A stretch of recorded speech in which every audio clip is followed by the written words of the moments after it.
We are doing a study on the 1930 Apostolic Revival. One thing was obvious when we are studying it. There is no apostolic movement that is not founded on extensive and robust prayer. Guess what? This year makes it 100 years when God began to stir those fires. It was in the year 1925 that God encountered Babalola and he left his work, went to Lagos and met Odubajo, the overseer of the Faith Tabernacle. And when he began to tell them the story of what God did with him, they now found out that what they were teaching is what Babalola was experiencing. Because they were teaching, but no proof, no nothing, no experience, none. Everywhere was dry, but they were teaching. They kept teaching nothing. A man appeared, leaving everything that they are teaching. They say, why should we continue teaching and ignore this man? They brought him into the ministry and priesthood, and he became the face of that revival, simply because his life is a proof that their teaching was correct. So he went two ways. As he was brought into their teaching, they were brought into his experience. By the time they journeyed from 25 to 30, then at Okeoyo, they called the meeting. It is not Babalola that called the meeting. No. It is like a gathering of key figures that is rising within that apostolic movement. They gathered in that place. Babalola did not do anything. No. He just came and told the story again. As soon as he told the story, everywhere broke out. The revival was so much that they said they had hold up till it was coming to even eastern Nigeria. That's how strong it was. That's the few things that the man said. God gave him Yomi, gave him water. Bless it. Anybody that drinks it, anything is gone. And you have to understand context. That is when the bubonic plague is destroying the whole of Africa. In fact, in my studies, I found out a parallel between what was happening in Western Africa and what was happening in Southern Africa as of the same time. It was the same period, exactly the same period that John G. Lake was in South Africa. And bubonic plague was halted by his priesthood and staff. He held it over the Rhodesia, and then that thing was shut down. It is the same time that God raised this man.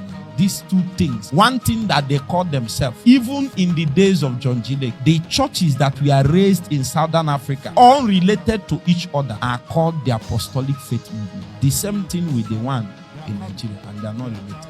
A group had the talk, the others have the life. It means that these people has become the living epistles of what is being taught. After me, Lord, I want to be a living epistle.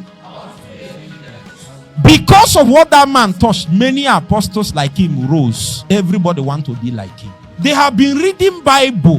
In fact, the church within that time has developed very well. Yet something was missing. Many people started searching in darkness because the church of their day cannot bring answer to the plague.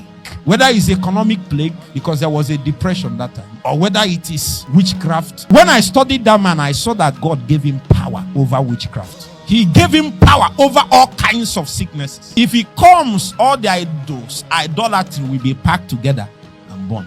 If you are preaching the authority in the name of Jesus, say in the name of Jesus, you don't need to, in the name of the man come and pack all that idol. Is that not a living witness of what you are teaching? You will keep using him as example until you rise. A generation is rising. They are here. I know. God told me. We are the sons of prophecy. In our day, the words that God gave his prophets in years past, it will manifest. We will stand in the gate. We will tarry. Our being will be possessed by divinity. We will walk the earth as gods. I say unto you, ye are gods. Even the least of you are the children of the Most High. Don't die like a mere man. Arise in your strength. Even the least of us here can quench darkness. You can hold the pillars. You can stand as a watcher. Refuse weakness. Refuse it. Anytime you see, fight it. Fight. Let your strength increase as your years increase. I send a call to my generation. We are in a season. Don't allow anything to allow you to stop halfway. Don't allow the applause of men. Don't allow the honor, the celebration of men. Cry out, run back to the secret place. There is a call. Scepters and mantles are hanging. We are in a kairos. When shall you arise? They are here. They are listening to me online. I know it. They are sitting here. I know it. I know it. Jesus, you told me I will find them. Anywhere you are, if you hear my voice, let the lion in you be stirred. Let the greatness in you be awakened. You are a giant, you are not a weakling. Don't die like a man. Awake!